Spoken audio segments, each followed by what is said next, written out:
विपक्ष ने चल दिया अपना सबसे बड़ा राजनीतिक दांव। चुनाव आयोग के खिलाफ एकजुट हो गया इंडिया गठबंधन। क्या मोदी शाह बचा पाएंगे ज्ञानेश कुमार की कुर्सी? और क्या विपक्ष साबित कर पाएगा चुनाव आयोग का पक्षपात? नमस्कार, यह है एनालाइज नाउ।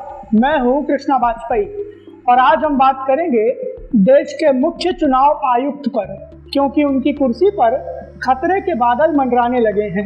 विपक्षी दलों के इंडिया गठबंधन ने उनको कुर्सी से हटाने का प्लान बनाया है और इसके चलते मुख्य चुनाव आयुक्त ज्ञानेश कुमार आज के वक्त में देश की सरकार यानी मोदी और शाह पर निर्भर हो गए हैं। विपक्ष ने ज्ञानेश कुमार को कुर्सी से हटाने के लिए कौन सा प्लान बनाया है और क्या मोदी शाह ज्ञानेश कुमार की कुर्सी को बचा पाएंगे? और अगर ज्ञानेश कुमार की कुर्सी बच जाती है तो देश के लिए आने वाले वक्त में कौन सी चुनौतियां खड़ी होंगी, इस बारे में आज हम अपने वीडियो में विस्तार से चर्चा करने वाले हैं। वीडियो शुरू करें उसके पहले हमारे चैनल को सब्सक्राइब कर लीजिए और नए वीडियो के अपडेट सबसे पहले पाने के लिए हमारे चैनल की नोटिफिकेशन सेटिंग ऑन कर लीजिए। हम जैसे ही कोई नया वीडियो डालेंगे उसकी जानकारी आपके पास तुरंत आ जाएगी। देश का चुनाव आयोग आज के वक्त में विपक्षी पार्टियों के निशाने पर है। बिहार के विधानसभा चुनाव के पहले जब एसआईआर यानी वोटर लिस्ट के रिवीजन का काम हो रहा था तो नेता विपक्ष राहुल गांधी ने चुनाव आयोग और बीजेपी के बीच साठगांठ का आरोप लगाया था। राहुल गांधी ने हरियाणा, कर्नाटक और महाराष्ट्र की विधानसभा सीटों का उदाहरण देते हुए कहा था कि बीजेपी चुनाव आयोग की मदद से विपक्षी पार्टियों के वोटरों का नाम वोटर लिस्ट से हटा देती है, जिसकी वजह से बीजेपी को चुनावों में फायदा होता है। इसके बाद देश के 12 राज्यों और केंद्र शासित प्रदेशों में वोटर लिस्ट के रिवीजन यानी एसआईआर का काम शुरू हुआ था और एसआईआर की प्रक्रिया का काम अब लगभग खात्मे की ओर है। लेकिन इन 12 राज्यों में एक राज्य ऐसा भी है जहां के मुख्यमंत्री ने खुलकर चुनाव आयोग और एसआईआर की प्रक्रिया का विरोध किया था। जी हां, हम बात कर रहे हैं पश्चिम बंगाल के मुख्यमंत्री ममता बनर्जी की।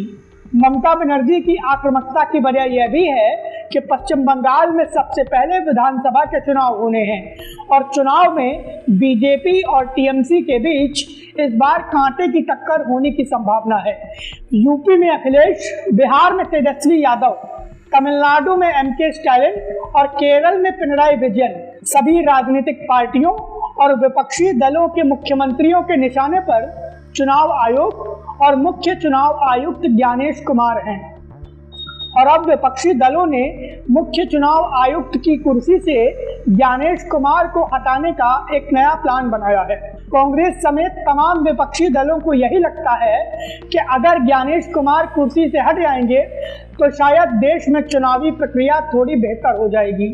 नतीजा ये कि संसद के दोनों सदनों यानी लोकसभा और राज्यसभा में विपक्षी दलों के गठबंधन ने मुख्य चुनाव आयुक्त ज्ञानेश कुमार के खिलाफ एक नोटिस दिया है और ये नोटिस महाभियोग का है।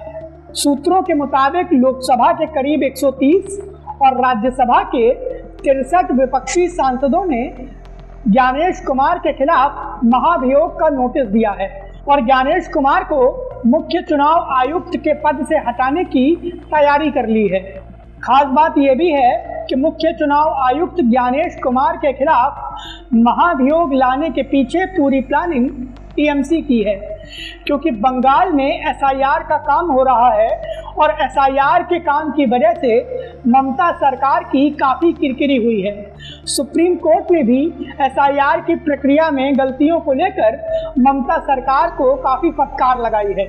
इसके चलते मुख्यमंत्री ममता बनर्जी ने मुख्य चुनाव आयुक्त ज्ञानेश कुमार के खिलाफ आर पार की लड़ाई का मूड बना लिया है और ये तय है कि विपक्षी दलों का ये महाभियोग वाला नोटिस आसानी से स्वीकार हो जाएगा, क्योंकि लोकसभा में मुख्य चुनाव आयुक्त को हटाने के लिए महाभियोग का जो नोटिस देना होता है उसके लिए 100 सांसदों के हस्ताक्षर की जरूरत होती है और राज्यसभा के लिए यही आंकड़ा 50 सांसदों का हो जाता है। मतलब ये कि विपक्ष ने इस क्राइटेरिया को फुलफिल कर लिया है। लेकिन सवाल ये है कि क्या विपक्षी दलों के पास इतनी ताकत है कि वो ज्ञानेश कुमार को मुख्य चुनाव आयुक्त की कुर्सी से हटा देंगे? तो बता दें कि इसका जवाब है नहीं। विपक्ष के पास ना तो लोकसभा में नंबर है और ना ही राज्यसभा में, और इसके चलते ज्ञानेश कुमार के खिलाफ जो नोटिस आया है वो बस एक सांकेतिक विरोध बनकर रह जाएगा। आपको याद होगा कि कुछ दिन पहले विपक्षी दलों के इंडिया गठबंधन ने लोकसभा स्पीकर ओम बिरला के खिलाफ रिमूवल नोटिस दिया था, लेकिन खास बात यह रही थी कि वो नोटिस औंधे मुंह गिरा था।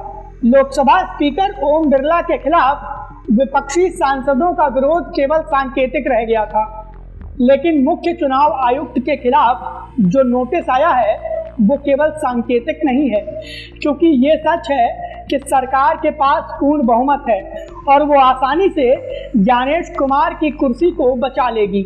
लेकिन हकीकत ये है कि संसद में ज्ञानेश कुमार की कुर्सी तो बच जाएगी, लेकिन उसके बाद देश में राजनीतिक तौर पर एक बड़ा बवाल हो सकता है। संसद के दोनों सदनों में जब ज्ञानेश कुमार के खिलाफ लाया गया विपक्षी दलों का नोटिस गिर जाएगा तो कांग्रेस समेत समाजवादी पार्टी, टीएमसी, लेफ्ट और डीएमके यही आरोप लगाएंगे कि बीजेपी और चुनाव आयोग के बीच जरूर कोई सेटिंग है और उसी सेटिंग की वजह से सरकार ने ज्ञानेश कुमार की कुर्सी संसद के अंदर बचा ली। और इसके बाद एक बार फिर से देश में होने वाले चुनावों की प्रक्रिया पर सवाल खड़े होंगे। इसीलिए ये कहा जा रहा है कि ज्ञानेश कुमार के खिलाफ जो नोटिस आया है ये एक बड़े राजनीतिक बवाल की शुरुआत भर है। आगे आने वाले वक्त में जिन भी राज्यों में विधानसभा के चुनाव होंगे और अगर वहां पर बीजेपी की जीत होगी तो विपक्षी दल यही आरोप लगा सकते हैं कि बीजेपी और चुनाव आयोग के बीच सेटिंग है और बीजेपी ने चुनाव आयोग की मदद से चुनाव जीता है। और इसके चलते देश की राजनीति में चुनावी प्रक्रिया पर लगातार सवाल खड़े होंगे और इसके चलते देश में एक बड़ा राजनीतिक बवाल खड़ा हो सकता है। विपक्षी सांसदों ने मुख्य चुनाव आयुक्त ज्ञानेश कुमार के खिलाफ जो महाभियोग का नोटिस दिया है उसकी वजह से क्या देश में बवाल होगा या फिर चुनावी प्रक्रिया की विश्वसनीयता में कुछ सुधार आएगा? इसको लेकर आपकी क्या राय है, प्लीज हमें हमारे कमेंट बॉक्स में जरूर बताएं। वीडियो पसंद आया हो तो प्लीज इसे लाइक करें और हमें सपोर्ट करने के लिए हमारे वीडियो को ज्यादा से ज्यादा शेयर करें।